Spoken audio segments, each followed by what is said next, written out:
أعوذ بالله من الشيطان الرجيم. بسم الله الرحمن الرحيم. إني وجهت وجهي للذي فطر السماوات والأرض حنيفا وما أنا من المشركين. إن الصلاة ونسكي ومحياي ومماتي لله رب العالمين لا شريك له وبذلك أمرت وأنا أول المسلمين. صدق الله العظيم. అనంత కరుణామయుడు, అపార కృపాశీలుడు, పాలకుడు, పోషకుడు, తీర్పు దిన యజమాని అయిన అల్లాహ్ శుభనామంతో ప్రారంభిస్తున్నాను. సోదరులారా, సోదరములారా, అయ్యలారా, అమ్మలారా, అస్సలాము అలైకుం రహమతుల్లాహి వబరకాతుహు. సర్వలోక ప్రభువు సర్వేశ్వరుడు అల్లాహ్ అందరి జీవితాలలో శుభాలను, శాంతిని కురిపించునుగాక. సోదరులారా, మరి ప్రప్రథమంగా నేను ముస్లిం సోదరులకు, హైందవ సోదరులకు, క్రైస్తవ సోదరులకు ఈదుల్ అజహా, బక్రీద్ పండుగ శుభాకాంక్షలు తెలియజేస్తున్నాను. ఇప్పుడిప్పుడే నేను అంతిమ దైవగ్రంథం దివ్య ఖురాన్ నుండి కొన్ని వాక్యాల అరబీ మూలమును 6వ అధ్యాయం నుండి చదివి వినిపించడం జరిగింది. ఈ వాక్యాలు ఒక ప్రవక్త ద్వారా దైవం చెప్పించినటువంటి వాక్యాలు. ఈ రోజున మనము జరుపుకుంటున్నటువంటి ఈ బక్రీద్, ఈదుల్ అజ్హా యొక్క నేపథ్యం ఏమిటి అన్న విషయాన్ని గురించి ఈ రోజున నేను చెప్పడానికి ప్రయత్నం చేస్తాను. సోదరులారా, ఈదుల్ అజ్హా అంటే త్యాగాల పండుగ అని అర్థం. ఎవరి త్యాగం అండి? ఎవరి త్యాగం కారణంగా దైవము ఈ పండుగను మానవాళికి నిర్దేశించాడు.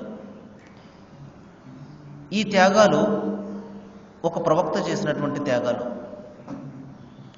మరి ఆ ప్రవక్త ముస్లిం సోదరులు మరి ఎంతో ఎక్కువగా ప్రేమించే ప్రవక్త ముహమ్మద్ వారిదా?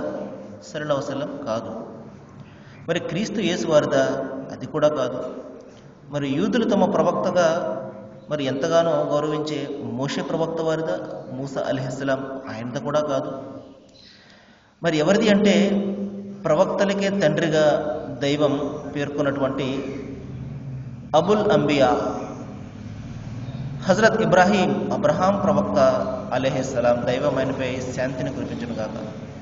అబ్రహాము ప్రవక్త యొక్క మరి చేసినటువంటి ఆయన త్యాగాల ప్రతిఫలంగా దైవము ఆయనను సమస్త మానవ జాతికి నాయకునిగా నియమించాడు.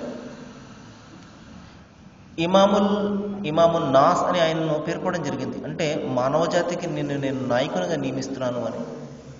మరి అంతేకాకుండా ఖలీలుల్లాగా పేర్కొనడం జరిగింది, దైవానికి అత్యంత సన్నిహితుడుగా. మరి ఈ విధంగా ఆయనకు ఇంత గౌరవాన్ని ఇచ్చినప్పుడు ఆయన పడ్డటువంటి కష్టాలు కానీ, మరి ఆయన ఎదుర్కొన్నటువంటి పరీక్షలను కానీ కూడా మనం తెలుసుకోవాలి.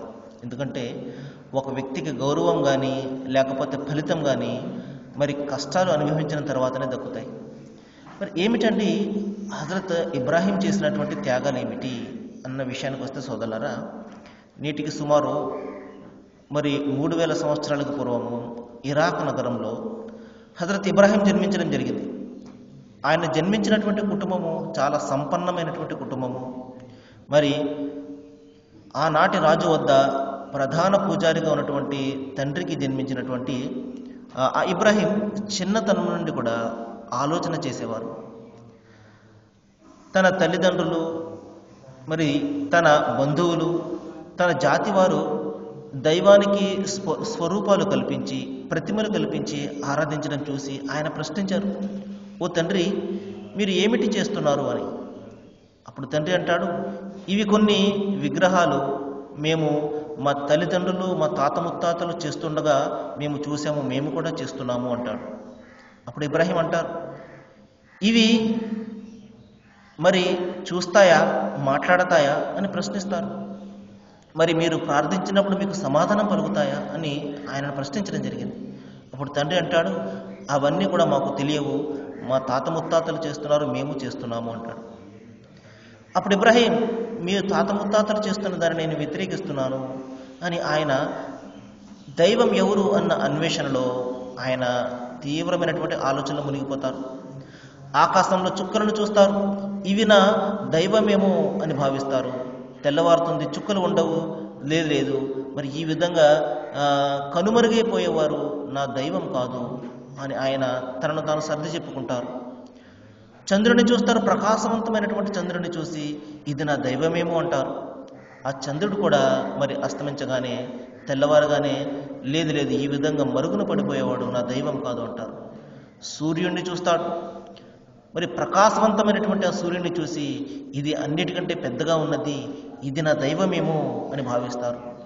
సూర్యుడు కూడా అస్తమిస్తాడు, వెంటనే ఆయనకి తెలిసిపోతుంది ఈ విధంగా నశించిపోయేది, కనుమరుగైపోయేది, అస్తమించేది ఎంత మాత్రం కూడా దైవం కాదు అని ఆయన ఇన్ని వజహతు వజహియాలిల్లది ఫతర సమావాతి వల్ అరద్ హనీఫం వమా అన మినల్ ముష్రికీన్ అని చెప్తారు. దీని అర్థం ఏమిటంటే సూర్యుడు కాదు, చంద్రుడు కాదు, గ్రహాలు కాదు, నక్షత్రాలు కాదు, వీటినన్నింటినీ పుట్టించినటువంటి భూమి ఆకాశాల నిర్మాత అయినటువంటి ఆ ఏకైక దైవమే నా దైవము, నేను ఆయన వైపునకే మరలుతున్నాను, నేను ఆయనకు సంపూర్తిగా సమర్పణ చేసుకున్నాను అని ఆయన మరి నిజమైనటువంటి దైవం వైపునకు మరలుతారు.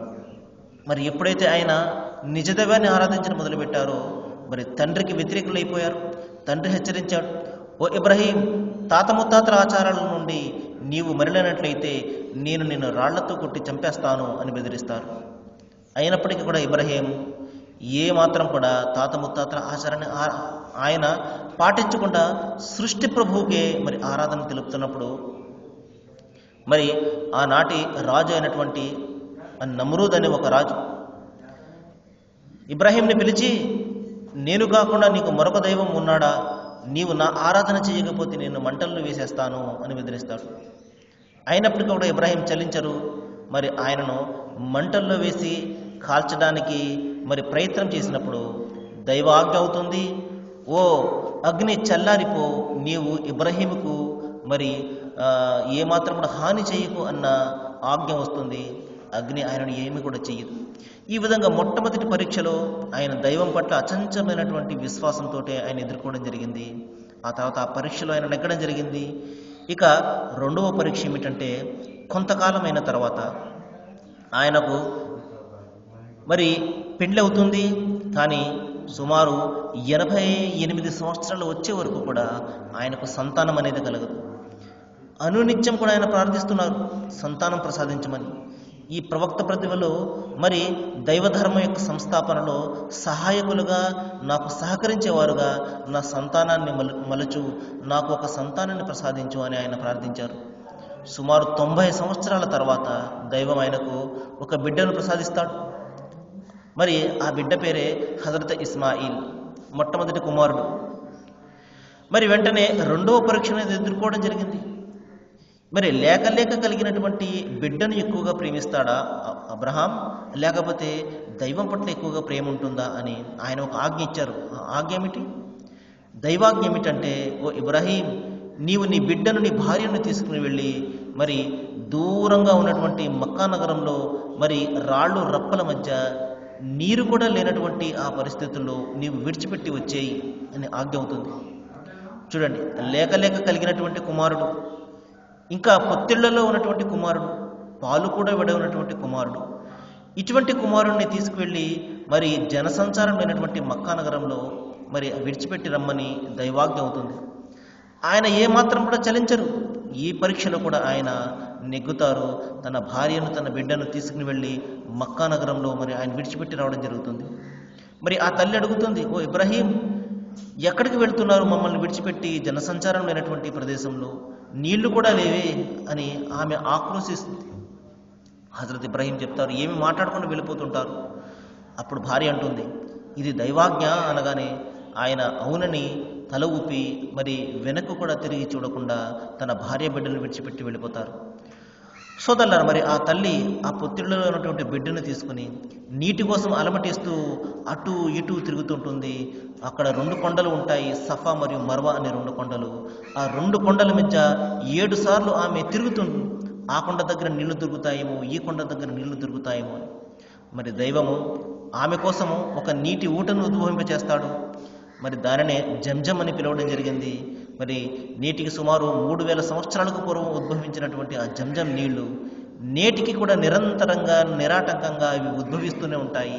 మరి అనేక కోట్ల మంది ఆ నీటిని తాగుతున్నారు. కానీ అది కేవలం 10 అడుగుల గుంట అయినప్పటికీ కూడా ఆ గుంటలో నీళ్లు అంత మాత్రం కూడా ఇంకిపోవడం లేదు. మనం ఇప్పుడు కూడా చూస్తుంటాం, హజ్ యాత్రకు వెళ్ళినటువంటి ముస్లిం సోదరులు అక్కడి నుండి క్యాన్లుగా మరి నీళ్లు తెచ్చుకుంటుంటారు. ఈ విధంగా అనేక సంవత్సరాల నుండి ఆ నీటిని వాడుతున్నప్పటికీ కూడా అది ఏమాత్రం కూడా ఇంకిపోవడం లేదు. ఇది దేవుని యొక్క మరి ఒక ఏర్పాటు, ఆయన చేసినటువంటి ఒక మహిమ. మరి సోదరులారా, దైవము ఆ తల్లి చేసినటువంటి ఆ పనులకు ఎంతగానో సంతోషించాడు. మరి నేటికి కూడా ప్రళయం వరకు కూడా మరి హజ్ యాత్రలో, హజ్ యొక్క విధులలో భాగంగా ఆ తల్లి ఆ కొండల మధ్య తిరిగినటువంటి ఆ 7 సార్లు తిరిగినటువంటి ఆ పద్ధతిని మరి హజ్ విధుల్లో ఒక భాగంగా దైవం చేయడం జరిగింది. సోదరులారా, ఈ విధంగా 2వ పరీక్షలో కూడా ఇబ్రాహీం నెగ్గిన తర్వాత ప్రధానంగా 3వ పరీక్షను కూడా ఆయన ఎదుర్కొన్నారు.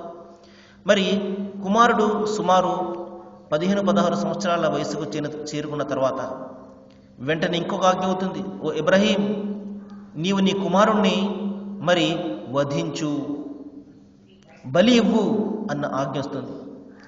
ఆయన మరి తన భార్యతో చెప్తారు, ఈ విధంగా దైవాజ్ఞ అయింది, నేను ఏమి చెయ్యను అని. ఆ తల్లి చెప్తారు, ఓ ఇబ్రాహీం, అల్లాహ్ మీకు ఏదైతే ఆజ్ఞాపించాడో దాన్ని నిర్వర్తించండి. ఆయన ఇచ్చినటువంటి బహుమానము మరి ఆయనే అడుగుతున్నాడు అని ఆ తల్లి మరి స్థిర నిశ్చయంతో చెప్తుంది. బిడ్డను అడుగుతారు, ఓ ఇష్మాయిల్, మరి దైవం నిన్ను బలి ఇవ్వమని నాకు ఆజ్ఞ ఇచ్చాడు, నీ ఉద్దేశం ఏమిటి అనగానే, ఓ తండ్రి, ఏదైతే దైవాజ్ఞ అయ్యిందో అది మీరు నిర్వర్తించండి. సతజిదూని ఇన్షా అల్లాహు మినస్ సాబిరీన్, దైవం తలిస్తే నన్ను మీరు సహనవంతులుగా చూస్తారు అని ఆ స్థిర నిశ్చయంతో ఆ బాలుడు కూడా మరి తన తండ్రికి ఈ విధంగా తన యొక్క అభిప్రాయాన్ని చెప్తాడు.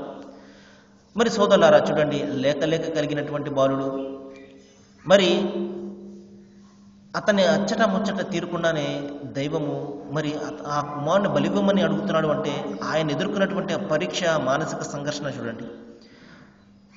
మరి ఆ బాలుడిని తీసుకుని ఆయన బలివ్వడానికి వెళ్తున్నప్పుడు మరి ఆ కత్తితో ఆ బాలుడి యొక్క మెడను కోయడానికి ప్రయత్నం చేస్తున్నప్పుడు వెంటనే ఆజ్ఞ అవుతుంది, ఓ ఇబ్రాహీం, ఇంకా ఆపు, నేను ఈ సంకల్పంనే నీ నుండి కోరుతున్నాను. ఈ విధంగా బలి చేయడము, రక్తం చిందించడము దైవానికి ఎంత మాత్రం ఇష్టం ఉండదు సోదరులారా. ఆయన మన యొక్క సంకల్పాలను చూస్తాడు. ఈ విధంగా దైవం కోసం సంపూర్తిగా మనము పూర్తిగా సమర్పణ చేసుకుంటామా లేదా అన్నది ఆయన చూస్తాడు. అంతిమ దైవ గ్రంథం ఖురాన్లో ఒక సందర్భంలో దైవం తెలియజేస్తున్నాడు, లయ్యనాలల్లాహు లహుముహా వల దిమాఉహా వలాకి యనాలుహు అనిత్తఖ్వా మిన్కుం. మరి కుర్బానీ పశువుల యొక్క మాంసము ఆయనకు చేరదు, రక్తము ఆయనకు చేరదు, మీ భయభక్తులు మాత్రము ఆయనకు చేరతాయి. వెంటనే దైవము ఆ కుమారుని స్థానంలో మరి ఒక గొర్రెపోతును బలిస్తాడు. ఈ విధంగా ఆయన చేసినటువంటి ఆ త్యాగం యొక్క సంస్మరణ నిమిత్తము మరి ప్రతి సంవత్సరం కూడా ముస్లిం సోదరులు మరి గొర్రెపోతుని ఈ విధంగా బలి ఇవ్వడం మనం చూస్తూనే ఉన్నాం. ఈ విధంగా సోదరులారా, దీని ప్రధాన ఉద్దేశం ఏమిటంటే కోసేసుకోవడము మరి లేకపోతే తినేయడము, ఇది కాదు. ప్రధానంగా ఇక్కడ మనం ఆలోచించవలసిన విషయం ఏమిటంటే, అవసరమైతే నా ప్రాణాలను దైవం యొక్క మార్గంలో నేను ధారబోస్తాను, నా ధన ప్రాణాలను నేను ధారబోస్తాను. ఇప్పుడు నేను ఈ జంతువుని ఇస్తున్నాను బలి, అవసరమైతే నా కోసం నేను బలి ఇచ్చుకుంటాను దైవం కోసము అన్న ఆ సంకల్పాన్ని, ఆ స్థిర నిశ్చయాన్ని తెలియజేయడమే ప్రధానమైనటువంటి ఉద్దేశ్యము.